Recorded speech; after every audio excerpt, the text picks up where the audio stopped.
নতুন বছরকে সামনে রেখে চারদিকে দেখা যায় নানা সুযোগের হাতছানি। নানা জায়গায় থাকে নানা সুযোগ। বছরের শেষে অবসর আর ছুটির জন্য পর্যটনে লাগে নতুন জোয়ার।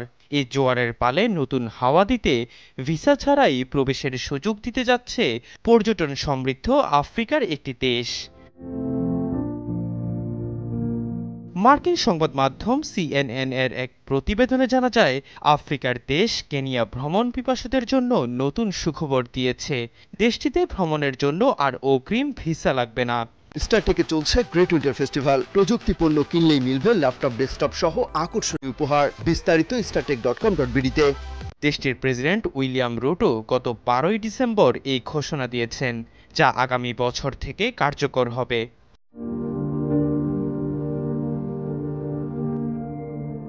প্রেসিডেন্ট রুটো জানান, সরকার পর্যটকদের জন্য একটি ডিজিটাল পদ্ধতি চালু করেছে, যার ফলে এখন থেকে ভ্রমণের জন্য অনলাইনে অনুমতি পাওয়া যাবে।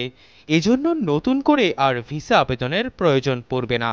তিনি বলেন, এখন বিশ্বের যে কোনো প্রান্তের মানুষকে কেনিয়ায় আসতে হলে ভিসার কষ্ট করতে হবে না। দেশটি ভিসার বিড়ম্বনা এড়াতে এই পদক্ষেপ নিয়েছে।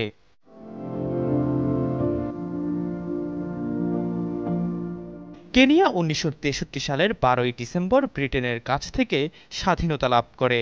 নিজেদের স্বাধীনতার 60তম বার্ষিকীর এক অনুষ্ঠানে এই ঘোষণা দেন প্রেসিডেন্ট রুটো। কেনিয়ার প্রেসিডেন্ট দীর্ঘদিন ধরেই আফ্রিকা মহাদেশে ভিসামুক্ত ভ্রমণের পক্ষে কথা বলে আসছেন। এর আগে চলতি বছরের অক্টোবরে এমন ইঙ্গিত দিয়েছিলেন তিনি।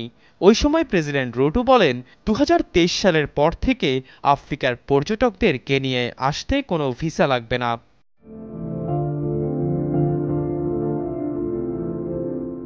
কেনিয়ার অর্থনীতিতে পর্যটন অত্যন্ত গুরুত্বপূর্ণ। দেশটির সমুদ্র সৈকত ও ওয়াইল্ড লাইফ সাফারি পর্যটকদের জন্য অন্যতম আকর্ষণের জায়গা। দেশটির মোট জিডিপির 63% আসে এই পর্যটন সংশ্লিষ্ট সেবা থেকে। কয়েক বছর ধরেই এই খাতে কেনিয়ার আয় বেড়েই চলছে। মূলত জার্মানি ও ব্রিটেনের পর্যটকরাই কেনিয়ায় বেড়াতে আসেন।